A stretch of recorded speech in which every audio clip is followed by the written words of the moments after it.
Benny Wenda, pentolan separatis Papua Barat, meminta bantuan Partai Komunis China (PKC) untuk intervensi masalah di wilayah Indonesia tersebut.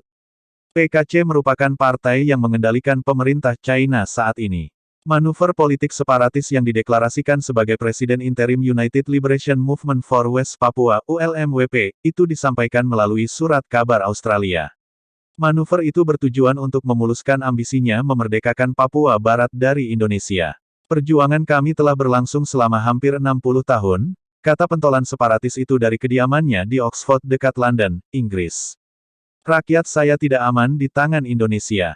Hampir 500.000 pria, wanita dan anak-anak telah terbunuh sejak 1960, lanjut dia dalam sebuah surat yang diterbitkan di Australian pada tanggal 13 April lalu. Pada dasarnya ada genosida lambat yang dilakukan oleh Indonesia, dan Australia serta Selandia Baru menolak untuk bertindak atas krisis kemanusiaan ini. Jika China ingin mendukung kami akan menyambut mereka dengan tangan terbuka, imbu dia, seraya menambahkan bahwa kelompok itu terbuka untuk menerima bantuan dari negara manapun, bahkan jika mereka tidak selaras secara ideologis. Wenda bersembunyi di Oxford karena mendapatkan suaka politik dari Inggris. Komentar Wenda itu muncul hanya seminggu setelah para pemimpin Provinsi Malaita di Kepulauan Solomon melanjutkan hubungan diplomatiknya dengan Taiwan, meskipun pemerintah nasionalnya mengalihkan hubungan resmi ke Beijing pada September tahun 2019. Apa yang telah kami lihat dengan keterlibatan Republik Rakyat China di negara-negara lain di kawasan ini adalah bahwa semuanya terlihat cukup baik pada awalnya, tetapi pada akhirnya, negara-negara tersebut pada akhirnya merasa sulit untuk menangani masalah yang datang dengan menanganinya bersama China, kata pemimpin Malaita, Daniel Swidani.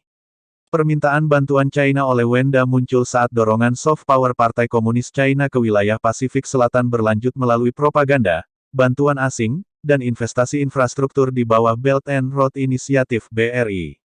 BRI adalah skema pendanaan infrastruktur global senilai triliun dolar yang telah dikritik karena membuat negara-negara berkembang dibebani utang. Dalam sebuah wawancara pada Oktober tahun 2020, Wenda mengatakan kepada Lowy Institute bahwa Australia dan Selandia Baru perlu bekerja lebih keras untuk mengamankan kemerdekaan Papua Barat, mengeklaim bahwa Papua Barat, jika merdeka, akan menjadi negara benteng dalam melawan pengaruh China. Orang Melanesia adalah pejuang di garis depan dalam Perang Dunia Kedua, katanya. Kami adalah pertahanan garis depan, lanjut dia kala itu. Sementara itu, dalam perkembangan terbaru, pemerintah Indonesia melalui Kemenko Polhukam resmi melabeli kelompok kriminal bersenjata KKB Papua sebagai daftar terduga teroris dan organisasi teroris DTTOT. Benny Wenda sejak awal berkoar-koar menentang pelabelan teroris terhadap KKB Papua, kelompok yang dia anggap bagian dari kubunya. Markas Besar Polri menyatakan pihaknya bakal melakukan penyusunan ulang terkait dengan pola operasi penanganan setelah KKB Papua dinyatakan sebagai organisasi teroris.